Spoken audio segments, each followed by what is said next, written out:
வணக்கம் நண்பர்களே, நமது யூடியூப் சேனலுக்கு உங்களை அன்புடன் வரவேற்கிறோம். இன்றைய காணொளியில் நாம் பார்க்க போவது தமிழக அரசியல் வரலாற்றில் ஒரு மிகப்பெரிய திருப்புமுனையாக அமைந்துள்ள 2026ஆம் ஆண்டு தமிழ்நாடு சட்டமன்ற கூட்டத்தொடர் குறித்த ஒரு முழுமையான மற்றும் ஆழமான அலசலைத்தான். தமிழ்நாடு சட்டமன்றம் என்பது வெறும் சட்டங்கள் இயற்றும் இடமல்ல, அது பல கோடி தமிழர்களின் வாழ்வாதாரத்தையும் எதிர்காலத்தையும் தீர்மானிக்கும் ஒரு ஜனநாயக கோவில். அந்த வகையில் 2026ஆம் ஆண்டு நடைபெற்ற சட்டமன்ற கூட்டத்தொடர் இந்திய அளவிலும் ஏன் உலக அளவிலும் உள்ள தமிழர்கள் மத்தியில் மிகப்பெரிய எதிர்பார்ப்பை ஏற்படுத்தியிருந்தது. இதற்கு மிக முக்கிய காரணம் தமிழக அரசியல் களத்தில் ஏற்பட்ட மிகப்பெரிய மாற்றம் மற்றும் புதிய முதலமைச்சராக பொறுப்பேற்றுள்ள திரு ஜோசப் விஜய் அவர்களின் தலைமையிலான தமிழக வெற்றிக் கழக அரசியலின் முதல் கட்ட கூட்டத்தொடர் என்பதுதான். கடந்த காலங்களில் நடைபெற்ற அரசியல் நிகழ்வுகளையும் இந்த ஆண்டின் தொடக்கத்தில் பிப்ரவரி மாதம் அப்போதைய ஆளுங்கட்சியான திமுக அரசால் தாக்கல் செய்யப்பட்ட இடைக்கால பட்ஜெட் அறிக்கையும் தான் முதலில் சற்று நினைவு கூற வேண்டும். அப்போதைய நிதி அமைச்சர் திரு தங்கம் தென்னரசு அவர்கள் தாக்கல் செய்த அந்த இடைக்கால நிதிநிலை அறிக்கையில் மாநிலத்தின் கடன் சுமை, கல்வித்துறைகளுக்கான ஒதுக்கீடுகள் மற்றும் தமிழ்நாட்டை ஒரு $1 டிரில்லியன் பொருளாதாரமாக மாற்றுவதற்கான இலக்குகள் குறித்து விரிவாக பேசப்பட்டது. ஆனால் அதனைத் தொடர்ந்து நடைபெற்ற சட்டமன்ற பொதுத் தேர்தலில் தமிழக மக்கள் ஒரு மாபெரும் அரசியல் மாற்றத்தை ஏற்படுத்தினர். மக்களின் ஏகோபித்த ஆதரவுடன் வெற்றி பெற்று முதலமைச்சராக பொறுப்பேற்றுள்ள திரு விஜய் அவர்கள் தமிழக சட்டமன்றத்திற்குள் ஒரு புதிய நம்பிக்கையுடனும் தொலைநோக்கு பார்வையுடனும் அடியெடுத்து வைத்தார். மே மாதம் 12ஆம் தேதி அவர் ஆற்றிய தனது முதல் சட்டமன்ற உரை தமிழக அரசியல் வரலாற்றில் ஒரு பொன்னெழுத்துக்களால் பொறிக்கப்பட வேண்டிய உரையாகும். தனது முதல் உரையிலே அவர் மிக ஆழமான ஒரு ஜனநாயக பண்பு பதிவு செய்தார். சட்டமன்றத்தில் உள்ள அனைத்து கட்சிகளும், அது ஆளுங்கட்சியாக இருந்தாலும் சரி அல்லது ஒரே ஒரு உறுப்பினரை கொண்ட சிறிய கட்சியாக இருந்தாலும் சரி, அனைவருமே சமமாக நடத்தப்படுவார் என்று அவர் ஆணித்தனமாக கூறினார். சட்டமன்றம் என்பது மாநிலத்தின் இதயமும் மூளையுமாக செயல்பட வேண்டும் என்றும் இங்கு விவாதிக்கப்படும் ஒவ்வொரு கருத்தும் மக்களின் நலனை மட்டுமே மையமாக கொண்டிருக்க வேண்டும் என்றும் அவர் வலியுறுத்தினார். மேலும் சபாநாயகராக திரு ஜே.சி.டி. பிரபாகர் மற்றும் துணை சபாநாயகராக திரு எம். ரவிசங்கர் ஆகியோர் ஒருமனதாக தேர்ந்தெடுக்கப்பட்ட நிகழ்வையும், இங்கிலாந்து பாராளுமன்ற மரபுகளின்படி சபாநாயகரை அவைக்கு அழைத்து வரும் வரலாற்று சிறப்புமிக்க நடைமுறையையும் அவர் தனது உரையில் மிகவும் சுவாரஸ்யமாகவும் நகைச்சுவை உணர்வுடனும் குறிப்பிட்டு பேசினார். இது அவையில் இருந்த அனைத்து உறுப்பினர்கள் மத்தியிலும் ஒரு நேர்மறையான அதிர்வலையை ஏற்படுத்தியது.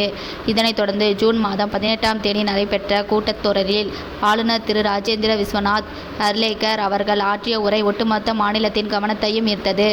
ஆளுநர் தனது உரையை தொடங்கும் முன் சட்டமன்ற வரலாற்றில் இதுவரை இல்லாத ஒரு புதிய மரபாக கூட்டத்தொடரின் தொடக்கத்திலும் இறுதியிலும் தேசிய கீதம் இசைக்கப்பட்டது. இது சட்டமன்றத்தில் ஒரு புதிய சகாப்தத்தின் விடியல் என்று ஆளுநர் பெருமையுடன் குறிப்பிட்டார். புதிய அரசின் எதிர்கால திட்டங்கள் மற்றும் கொள்கைகளை விளக்கும் அந்த உரையில் பல அதிரடியான அறிவிப்புகள் இடம்பெற்றிருந்தன. குறிப்பாக தமிழகத்தின் நீண்டகால கொள்கையான இருமொழிக் கொள்கை தொடர்ந்து எவ்வித சமரசமும் இன்றி கடைபிடிக்கப்படும் என்பதை ஆளுநர் திட்டவட்டமாக தெரிவித்தார்.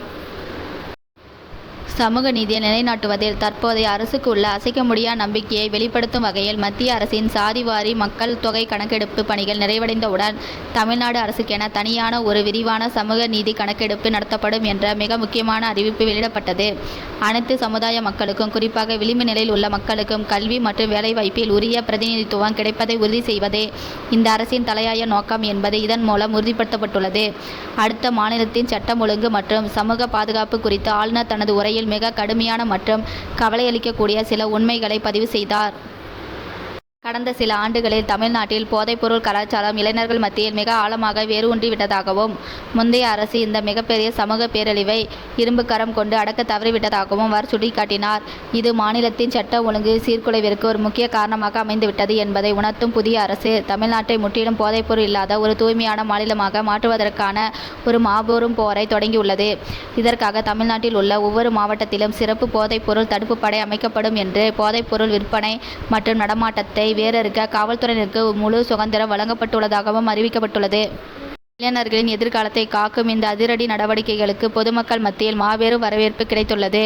பொருளாதார ரீதியாக மாநிலத்தை மீட்டெடுக்கும் நடவடிக்கைகளை பொறுத்தவரை கனிம வளத்துறையில் பல ஆண்டுகளாக நடைபெற்று வரும் ஊழல்கள், முறைகேடுகள் மற்றும் வரி ஏய்ப்பு ஆகியவை குறித்து அரசு மிக தீவிரமாக விசாரணைகளை தொடங்கியுள்ளது. கனிம வளங்கள் கொள்ளையடிக்கப்படுவதை தடுத்து அதனை முறையான கண்காணிப்பின் கீழ் கொண்டு வருவதன் மூலம் அரசுக்கு கிடைக்க வேண்டிய வருவாய் 2 மடங்கு உயர்த்துவதற்கான திட்டங்கள் வகுக்கப்பட்டுள்ளன. சட்டவிரோத குவாரிகள் மற்றும் வரி ஏய்ப்பு செய்யும் நபர்கள் மீது எவ்வித பாரபட்சமின்றி மிக கடுமையான குற்றவியல் நடவடிக்கைகள் எடுக்கப்படும் என்று ஆளுநர் தனது உரையில் எச்சரித்துள்ளார். மேலும் மத்திய அரசுடன் மாநில அரசுக்கு உள்ள நிதி பகிர்வு தொடர்பான பிரச்சினைகளையும் இந்த கூட்டத்தொடர் ஆழமாக விவாதித்துள்ளது. மத்திய அரசிடமிருந்து தமிழ்நாட்டிற்கு வரவேண்டிய நியாயமான நிதி பகிர்வில் கட்டப்படும் பாரபட்சமான அணுகுமுறையை மாநில மக்கள் முழுமையாக பகிர்ந்து கொள்ளும் வகையில் அரசு ஒரு விரிவான வெள்ளை அறிக்கை வெளியிட உள்ளது. மாநில சுயாட்சி மற்றும் மாநில உரிமைகளை விட்டுக் கொடுக்காமல் அதே சமயம் மத்திய அரசுடன் ஆக்கப்பூர்வமான உறவை பேணி மாநிலத்தின் வளர்ச்சியை உறுதி செய்யும் ஒரு முதிர்ச்சியான அணுகுமுறையை இந்த புதிய அரசு கையில் எடுத்துள்ளது. தமிழ்நாட்டின் தொன்மை மற்றும் கலாச்சார பெருமைகளை உலகறியச் செய்யும் வகையில் தமிழர்களின் நாகரிக தொட்டிலாக விளங்கும் கீழடி மற்றும் சிவக்கலை போன்ற அகழ்வாய்வு தளங்களில் தொடர்ந்து அதிநவீன தொழில்நுட்பங்களுடன் கூடிய தொல்லியல் ஆய்வுகள் மேற்கொள்ளப்படும் என்று ஆளுநர் அறிவித்தார். இதோடு மட்டுமில்லாமல் மாநிலத்தின் இயற்கை வளங்களுக்கும் சுற்றுச்சூழலுக்கும் எவ்வித பாதிப்பும் ஏற்படாத வகையில் சுற்றுலாவை மேம்படுத்த ஒரு புதிய நிலையான சுற்றுலா கொள்கை வகுக்கப்படும் என்று கூறப்பட்டுள்ளது.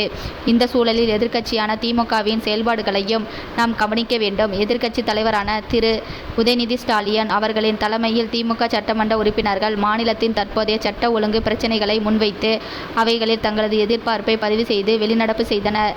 ஜனநாயகத்தின் எதிர்க்கட்சிகளின் குரல் அவர்களின் விமர்சனங்களும் ஆளுங்கட்சியை மேலும் சிறப்பாக செயல்பட வைக்கும் உந்து சக்தியாகவே பார்க்கப்பட வேண்டும் என்பதை முதலமைச்சர் விஜய் அவர்கள் தனது முந்தைய உரையிலே தெளிவுபடுத்தியுள்ளார். ஒட்டுமொத்தமாக இந்த 15 நிமிட விரிவான அலசலில் நாம் அறிந்து கொள்வது என்னவென்றால் 2026ஆம் ஆண்டின் இந்த தமிழ்நாடு சட்டமன்ற கூட்டத்தொடர் என்பது வெறும் வழக்கமான ஒரு அரசியல் நிகழ்வு அல்ல.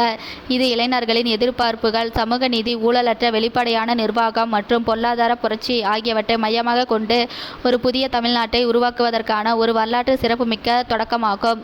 மாநிலத்தின் நிதி நிலைமையை சீர்படுத்துவது, போதைப்பொருள் இல்லாத சமூகத்தை உருவாக்குவது, இருமொழிக் கொள்கையை காப்பது மற்றும் தமிழர்களின் தொன்மையை உலகறியச் செய்வது என பல முனைகளில் இந்த அரசு தனது பயணத்தை தீவிரமாக தொடங்கியுள்ளது. இனிவரும் 5 ஆண்டுகளில் இந்த அரசு கொடுக்கப்பட்டுள்ள வாக்குறுதிகளை எவ்வாறு நிறைவேற்றப் போகிறது, எதிர்க்கட்சிகளின் விமர்சனங்களை எவ்வாறு ஆக்கப்பூர்வமாக கையாளப் போகிறது மற்றும் தமிழ்நாட்டை இந்தியாவின் முதன்மை மாநிலமாக மாற்றுவதற்கான தடைகளை எவ்வாறு தகர்க்கப் போகிறது என்பதை நாம் பொறுத்திருந்துதான் பார்க்க வேண்டும். அரசியல் களத்தில் ஒரு நடிகராக இருந்து இன்று கோடிக்கணக்கான மக்களின் நம்பிக்கை பெற்ற முதலமைச்சராக உயர்ந்துள்ள திரு விஜய் அவர்களின் இந்த புதிய அத்தியாயம் தமிழக மக்களுக்கு ஒரு வளமான மற்றும் அமைதியான எதிர்காலத்தை அமைத்து தரும் என்று நம்புவோம். நண்பர்களே, இந்த மிக நீண்ட மற்றும் ஆழமான அரசியல் அலசல் உங்களுக்கு நிச்சயமாக பல புதிய தகவல்களையும் தெளிவான ஒரு அரசியல் பார்வையை வழங்கியிருக்கும் என்று நம்புகிறோம். இதுபோன்று தமிழக அரசியல், பொருளாதாரம், சட்ட ஒழுங்கு மற்றும் சமூக மாற்றங்கள் குறித்து நடுநிலையான மற்றும் விரிவான செய்திகளை தொடர்ந்து தெரிந்து கொள்ள நமது யூடியூப் சேனலோடு எப்பொழுதும் இணைந்திருங்கள். உங்கள் கருத்துக்களை மறக்காமல் பதிவு செய்யுங்கள். நன்றி, வணக்கம்.